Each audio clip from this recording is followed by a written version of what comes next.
Mes chers seigneurs et dames, en ce jour, nous allons explorer les terres de mystère. Et pour cela, nous devons quitter notre cher Westeros, traverser le détroit pour arriver sur le continent d'Essos. La traversée sera rude, nous allons au-delà de Yunkai, de Meereen et même au-delà de l'exotique Kars.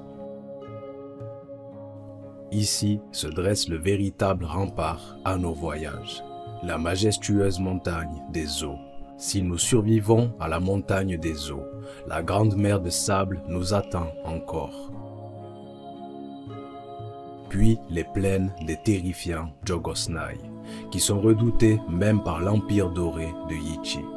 Après plusieurs nuits glaciales dans nos tentes, nous arrivons devant les 5 forts, tout proche de la mer saignante. Selon les rumeurs, cette mer tire sa couleur d'une plante qui ne pousse qu'ici. Nous y sommes. Après tant d'errance, nous avons atteint un lieu que même le mythique Lomas Grandpa n'a jamais vu. Les légendes racontées sur ces lieux sont-elles réelles? Nous avons peu d'informations sur ces régions, seulement des légendes et des mensonges. Les récits des rares voyageurs sont tout ce qui nous est parvenu de ces endroits reculés. Mes chers seigneurs et dames, il faudra se préparer et équiper nos épées valériennes, car nous avons entendu qu'une ville nommée Gdas existait ici. Cette ville serait située au-delà de la mer saignante, et le peuple mystérieux nommé les Grièches vivrait au sud de Gdas, et serait terrorisé par cette ville où se célébreraient des rites obscurs, en l'honneur de dieux fous. Les Grièches seraient des êtres à moitié humains, à la peau verte écailleuse et à la morsure venimeuse.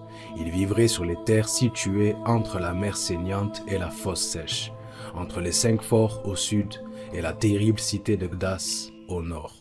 Même si l'existence de ces créatures est incertaine. Peut-être s'agit-il simplement d'humains portant des peaux de reptiles, voire d'un conte pour enfants. Mais restons sur nos gardes, mes seigneurs et dames. Une autre ville mystérieuse existe en ces lieux, aussi appelée la cité des hommes ailés.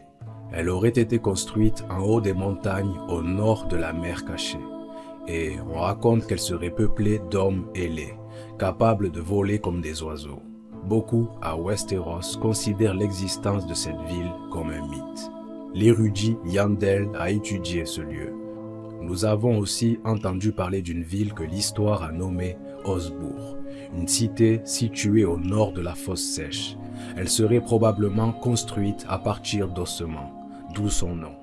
Mais ces lieux terrifiants semblent moins redoutables que les suivants. Soyez préparés, car si nos pas nous mènent dans la cité des hommes Exang, il faudra l'être. La cité des hommes Exang serait située dans la plaine coincée entre la fosse sèche et les montagnes du matin. Cette ville serait habitée par des hommes pâles comme les morts, à tel point que les très rares voyageurs qui en sont revenus clament qu'ils ne seraient que des corps réanimés par des rites obscurs. Enfin, prions les 7 pour ne pas nous retrouver face à Carcosa, la cité située sur les rivages australes de la mer cachée. Le sang du dragon des 40 familles de Valyria pourrait se trouver ici. Il y règne un seigneur sorcier qui prétend être le 69e empereur divin jaune. Les empereurs divins jaunes étaient une dynastie à la tête de l'empire doré de Yichi, mais ils ont été déchus il y a plus de 1000 ans.